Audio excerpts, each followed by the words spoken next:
¿Qué son los tumores cerebrales? Los tumores intracraneales o cerebrales son toda proliferación neoplásica que crece en el interior de la cavidad craneana y sobre todo en el propio tejido cerebral, aunque también se pueden presentar en meninges, cráneos y nervios.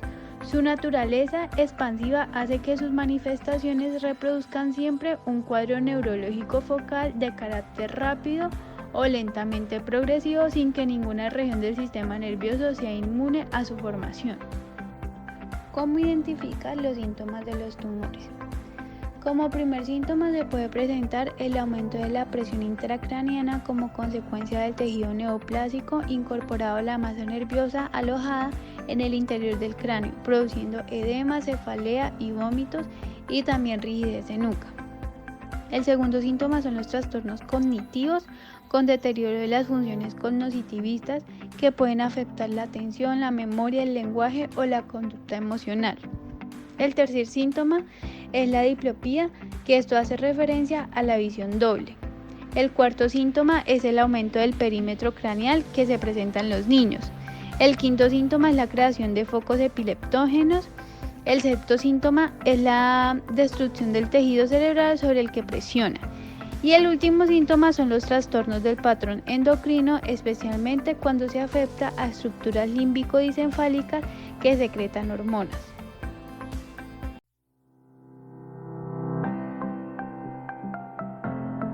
Clasificación de los tumores.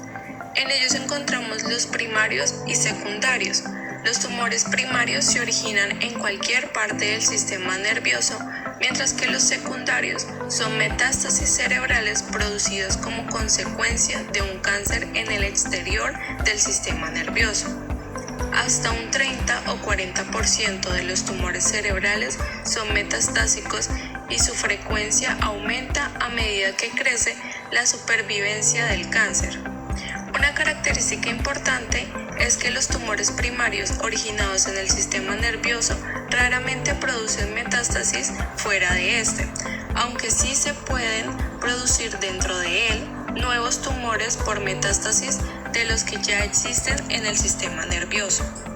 Continuando con la clasificación de los tumores, tenemos los infiltrantes y encapsulados. Los efectos destructivos son mayores en el caso de los tumores infiltrantes, ya que a medida que crecen tienden a erosionar el área cerebral en el que se encuentran situados. Los tumores encapsulados se desarrollan como una entidad separada del cerebro y suelen ser cíticos, es decir, ocupan una cavidad llena de líquido, normalmente recubierta por las células del tumor. Finalizando con la clasificación de los tumores, encontramos los benignos y malignos. Los tumores de grado 1 y 2 habitualmente no causan metástasis, al contrario de lo que sucede con los de grado 3 y 4. Sin embargo, los considerados benignos pueden tener peligrosidad, ya que su extirpación puede asociarse a riesgos quirúrgicos para acceder a ellos. La supervivencia se calcula en varios meses en los tumores más malignos, es decir, los de grado 3 y 4, y de varios años en los más benignos, los de grado 1 y 2. Las metástasis cerebrales procedentes de otros órganos, como pulmones o tacto intestinal, producen tumores malignos e inoperables. Características de los principales tumores cerebrales. Los gliomas son tumores originados por la proliferación indiscriminada de las neuroglías. Hay algunas posibilidades de glioma que evolucionan de modo distinto: astrocitomas, glioblastomas multiforme y oligodendrocitomas.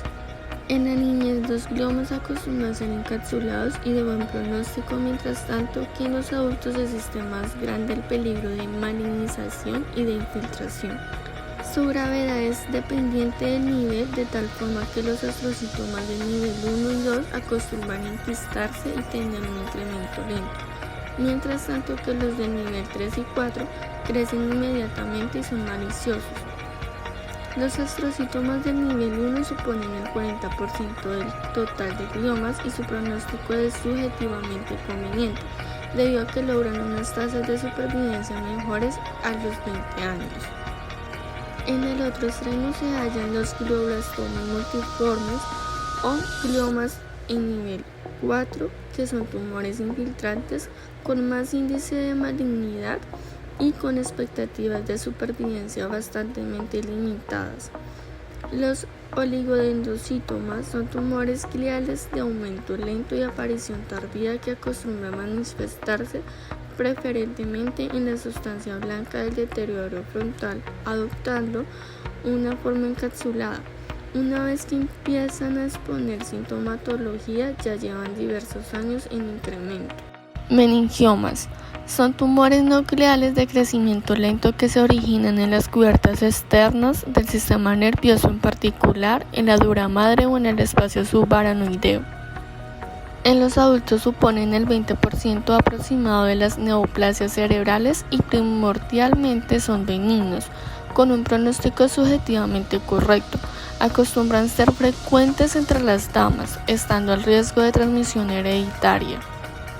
A veces su diagnóstico se hace por azar, tras la ejecución de la autopsia a una persona que falleció por otras causas ajenas al tumor. Schwannomas son tumores benignos desarrollados en las células de Schwann que generan la mielina que envuelve los axones del sistema nervioso periférico. Tiene la posibilidad de manifestarse tanto en los nervios craneales como en los nervios raquídeos. Los schwannomas más comunes se generan en el nervio auditivo y en el nervio trigémino, ocasionando pérdida de audición y dolores faciales respectivamente. Osteomas es una modalidad de tumor osteogénico benigno de crecimiento muy lento que se forma en el perióstito a partir del hueso normal. Normalmente están localizados en la cara externa del cráneo y se forman casi exclusivamente en los huesos del cráneo y la cara, teniendo predilección por la parte de la mandíbula. El tipo más común es el osteoma en forma de botón de pequeño tamaño. Tumores hipofisiarios son relativamente frecuentes, ya que los adenomas hipofisiarios constituyen el 10% de los tumores cerebrales primarios. Se trata de una neuroplasia benigna de crecimiento muy lento y con mayor frecuencia en la población adulta. Lo característico es que su presencia altera el patrón neuroendocrino. Hemangioblastomas es un tipo de tumor que es muy frecuente y es benigno y muy vascularizado en el sistema nervioso central, localizado con mayor frecuencia en el cerebelo o en la médula espinal y se presenta con mayor frecuencia en la población adulta. Meduloblastomas son tumores bastante maliciosos que aparecen casi exclusivamente en el cerebelo de los chicos. Resultan del incremento de las células germinales que se infiltran en el cerebelo o en la parte baja del tronco cerebral. El pronóstico es desfavorable, con tasas de supervivencia de 1 año y medio a 2 años, a pesar del uso de la radioterapia. Alteraciones neuropsicológicas causadas por los tumores cerebrales. Los tumores de velocidad más rápida presentan una sintomatología cognitiva más amplia porque afectan al cerebro de un modo más global, más amplio, mientras que los tumores de crecimiento lento proporcionan la existencia de procesos de readaptación cerebral, ya que se han ido produciendo de modo progresivo. La localización del tumor es un factor que más va a determinar el tipo de alteraciones sensomotoras y cognitivas, produciéndose síntomas focales que varían en función de su ubicación en el encéfalo. Afectaciones según el área cerebral. Lóbulo frontal. Los tumores de localización frontal, en términos generales, producen un empobrecimiento de las funciones cognitivas con disminución en la fluidez del lenguaje y en la capacidad de aprendizaje de tareas secuenciales o complejas, conformando una sintomatología característica del síndrome disejecutivo.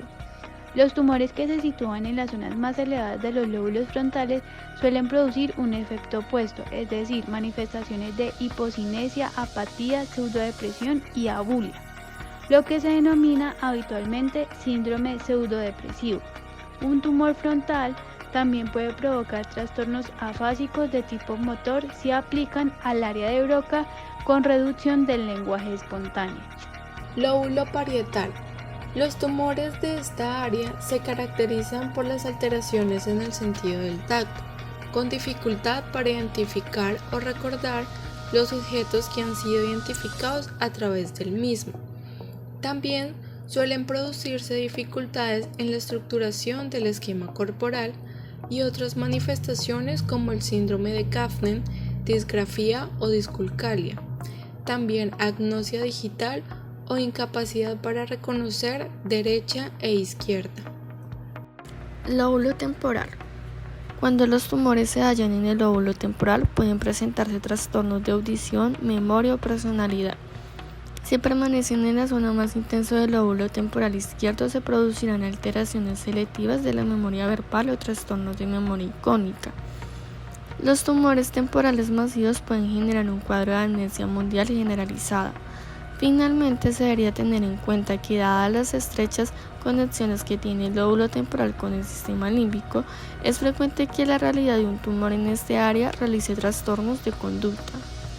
Los tumores de localización occipital afectan a la visión produciendo un trastornos sensoriales o alteraciones visoespaciales y por último unas agnosias visuales si se localizan en las áreas de asociación.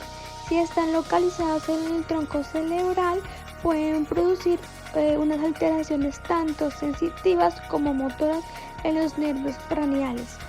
Pruebas para identificar los tumores cerebrales: resonancia magnética de la cabeza, resonancia magnética de la columna vertebral, resonancia magnética funcional cerebral, tomografía computarizada de la cabeza, tomografía por emisión de positrones de la cabeza, angiografía cerebral, mielografía, biopsia, punción umbral y examen neurológico.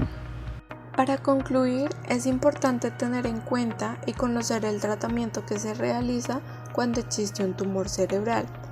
El tratamiento depende de la etapa en que se encuentre el tumor cerebral. Los tratamientos incluyen cirugía, radioterapia y quimioterapia. En cuestión de cirugía se realiza la craniotomía. Los medicamentos son en base a la quimioterapia y el procedimiento médico se realiza con tomoterapia y radioterapia.